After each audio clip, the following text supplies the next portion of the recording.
This week, Chad takes part in the first annual, and hopefully the last annual, coronavirus races out at the Hecker Ranch. So strap in as we bring you up to the race pace.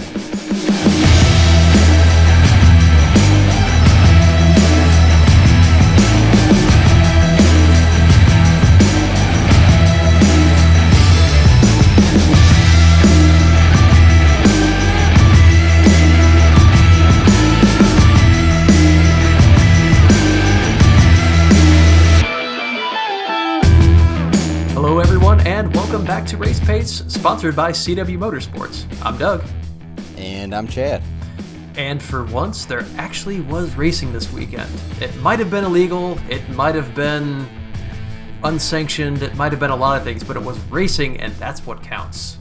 Illegal underground racing. It was definitely different. It was definitely a bring what you want to race type of race, and we had... Well, let's back up here a little bit. So what we had was the first annual and hopefully the last annual coronavirus races out at Matt Hecker's property. Yeah, Matt Hecker was good enough to open up his property to some of us, and we had 8 cars come out, I think is what it was. And a dirt bike. And a dirt bike. That was my favorite race. It was an XP1000, a Razor 900, and a dirt bike. Yeah. Rung what you brung. He pulled up there and somebody said, well, you can run with them if you want. He said, all right. And he lines up with them. That was the best race ever, honestly, because it made no sense, but everyone was just having fun. Yeah. Everyone had a good time. No one got hurt.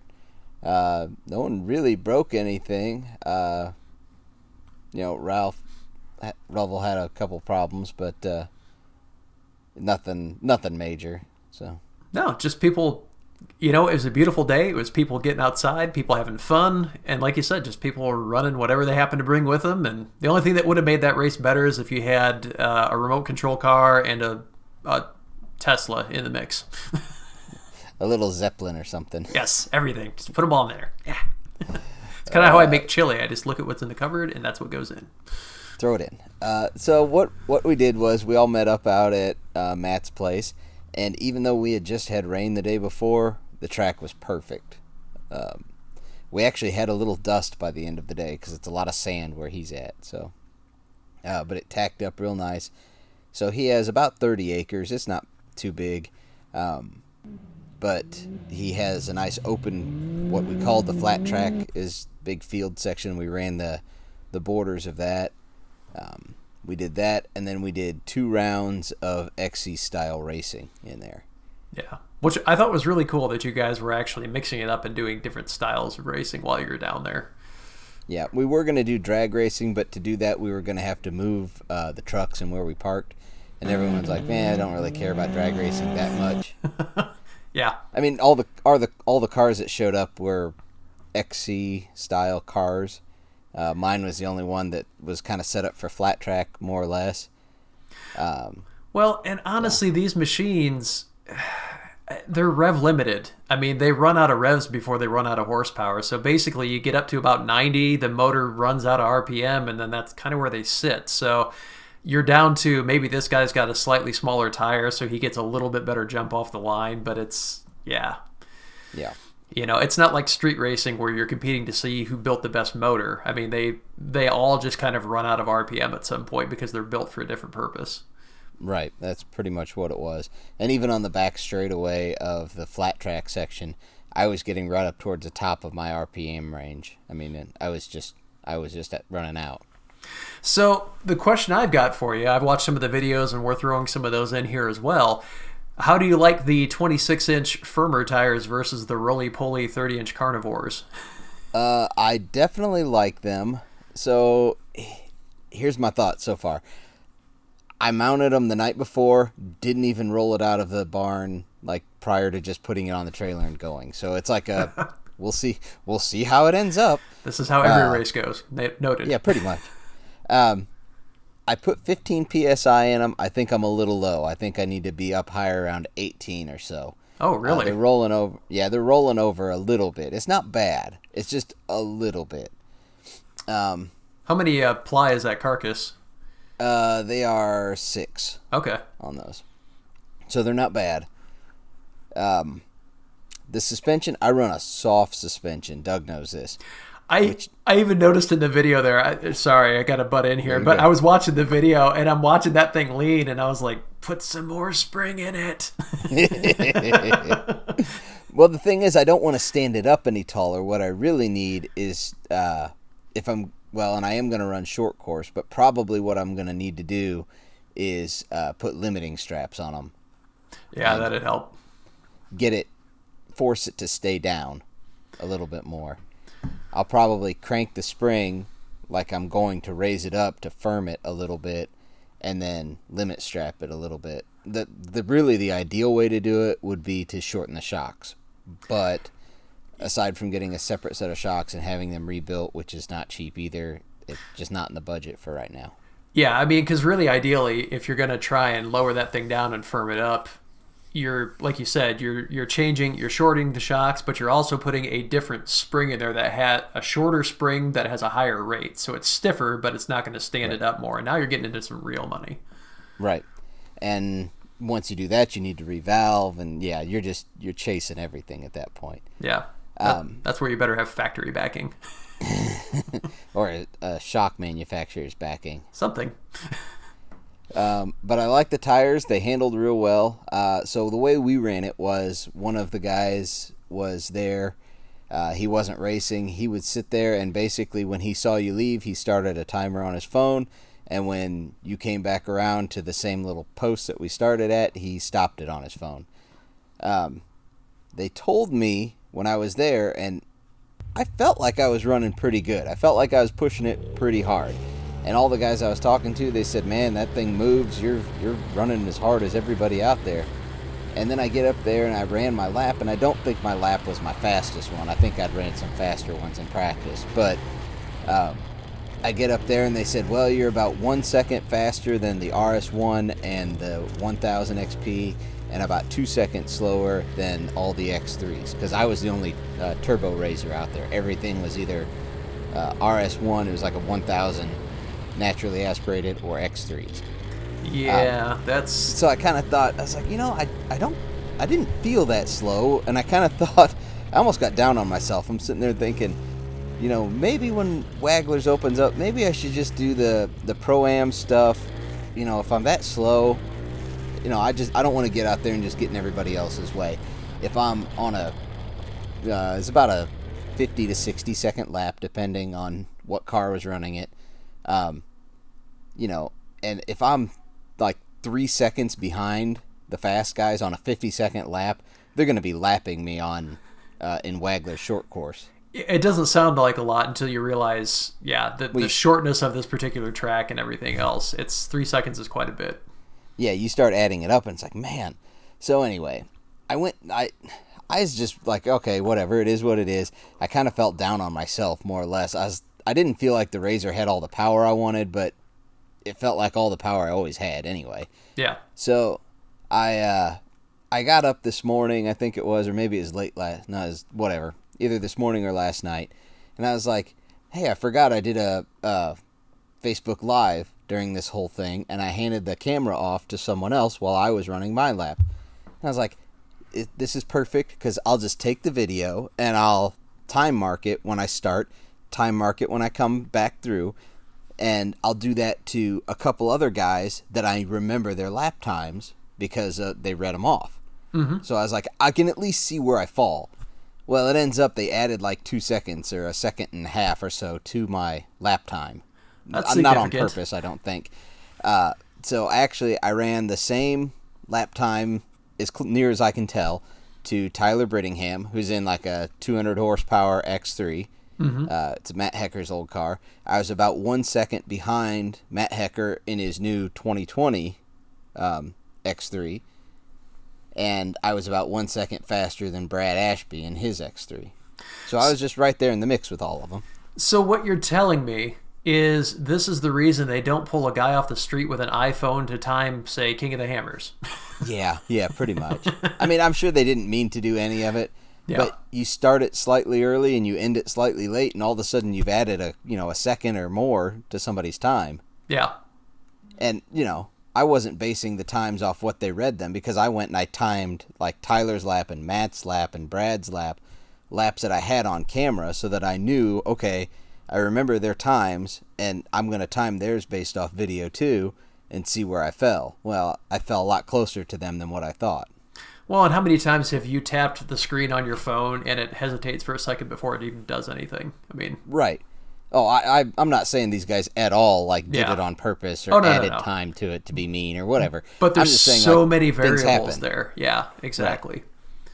You should have taken your little infrared timer setup you had from Sunday Drive. Sunday Drive, yeah. Yeah, I looked at it the night before, and I should have grabbed it, and I thought, nah, surely we won't need this. Should have grabbed it. Like I said, hopefully this is the last annual as well as the first annual, so we're just going to pray that this thing's done with and we can get back to real racing sometime in the near future. Yeah, so we had a good time. The flat track stuff was more exhibition. I mean, that's all it really was. And then they did the XC style stuff. I went, did Facebook Live during that, the 2 rounds of it. So, Matt Rowell ended up winning that. He let everyone, I guess, get off the line really far on him. He went into the woods last on purpose. There's some sportsmanship there because he's a solid driver, but I think also, like a lot of other drivers, he enjoys the chase.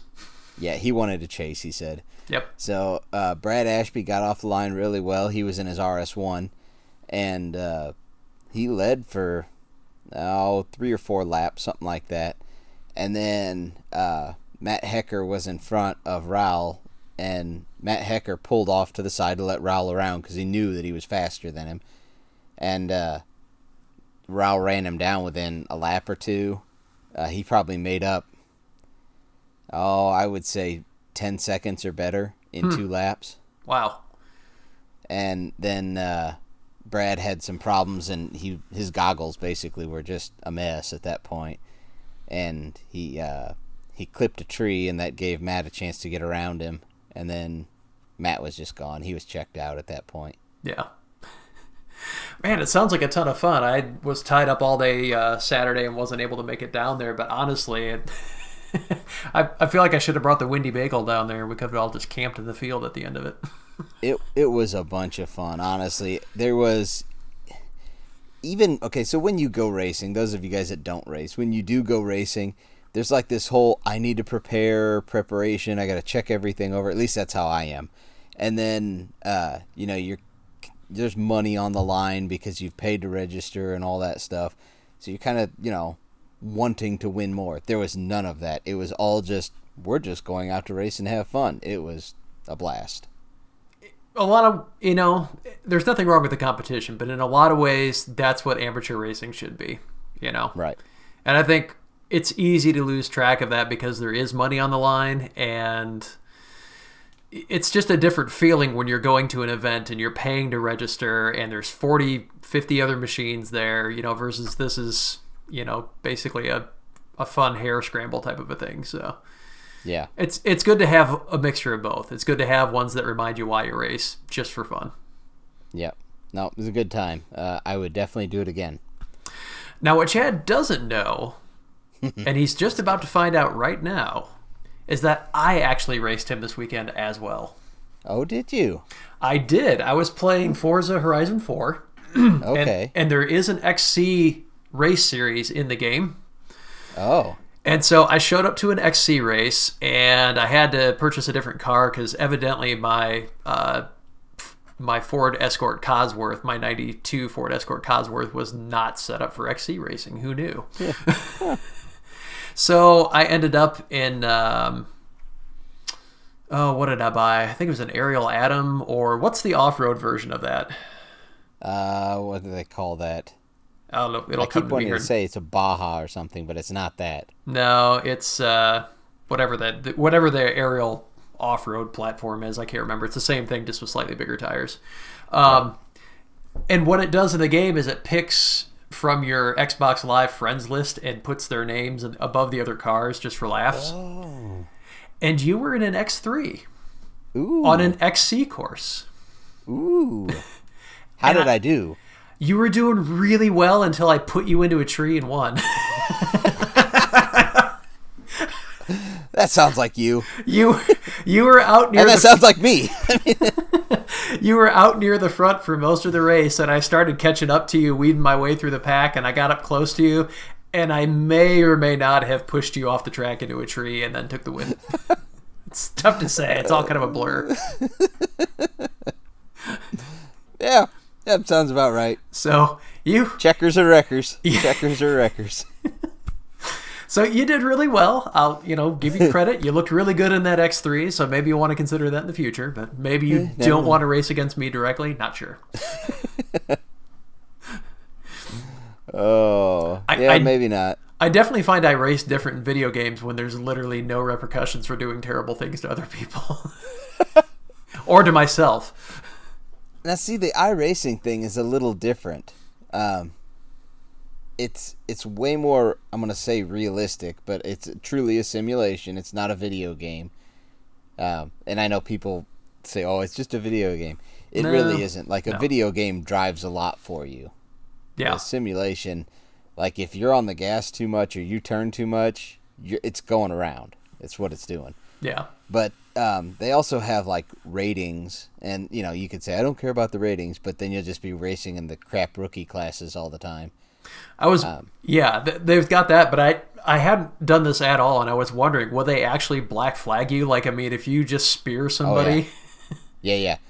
You get black flagged. If you don't come in for the black flag, you get disqualified from the race, and I think if you just keep doing that type of thing over and over and over, you get banned from iRacing. Ooh. It's more like a legit real racing. Yeah, there's definitely a level of real competition versus just video game fun there. Right. But still, it was really fun putting you into that tree. So I bet. I probably drive by and yell, "How's that bent tie rod?" And the best part was I really didn't have to because I had you. I was going to win anyways. I was weeding my way through the pack pretty well. I was coming up on you. I mean, I was closing that gap, and I probably could have just gone around you, but when I saw it was actually your name, I was like, little nudge here. Little nudge. Little mid-course adjustment for you.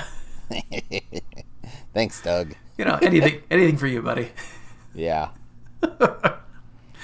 Well, we do want to say a big thank you to all of our sponsors. Of course, CW Motorsports, our title sponsor for this year, but we've also got Watch Communications on board, who hosts our website and our podcast. And if you live anywhere in rural Indiana or Ohio and need internet access, they can definitely hook you up. Just check them out on their website, watchcom.net. Yep. And we've also got 834 Powder Coat on board and Spanx Fab, who do a fantastic job of building race cages and then powder coating them so you look fantastic on the line right up until your best friend puts you in a tree. Things happen. It's racing. You can find us on the web at eminentperformance.com or on YouTube /Eminent Performance. You can find us on Facebook and Instagram at Eminent Racing, because somebody owns Eminent Performance and will not give it up, even though they haven't posted anything in 6 years. Whatever. Yeah, I'm still trying to fish that out, but the guy's holding on to it for dear life. And you can find the audio version of this on iTunes, Google Play, Stitcher, iHeartRadio. Anywhere you get your podcast, just look for Eminent Performance and you'll find this mess as well. And if wherever you do consume this content, we would ask that you give us a like or a follow or a comment or anything along those lines, depending on the platform, because it really does help us get noticed and it helps us grow. And we're steadily gaining traction every week. This show's gaining in numbers. It's doing better than the previous show, Eminent Waste of Time. And our Facebook page is growing in numbers. We're getting new followers on YouTube. So you guys and your efforts to spread the word are definitely helpful and appreciated. Yep. Big shout out to Bubba Belair yesterday when I was live on Facebook. He shared it to every group he was a member of. Yes, and we got up to quite a few viewers on the first race there. It was over 100, I think, and that's awesome. On the live. And I think as of this morning, 2,500 people had watched the Facebook Live of the first race. That's awesome. Yeah. I mean, speaks to, like I said, everybody's efforts, including Bubba. That's awesome. Thank you so much. We appreciate all the efforts to get the word out about us, and I think people are just ready for anything. That looks like fun at this point. we were the only race going on in the country, so we got some attention. Perfect. Like I said, I don't think this is going to go to next year, but no. If by some freak chance something horrible happens, this thing will be huge next year. Yeah. All right, people dressing up like Corona. Well, I mean, we do have a guy that dresses up like the Bud Light Warrior, so we're not that far off. Yeah. All right, everybody, thanks for riding along with us, and we'll catch you next time. All right, thanks, guys.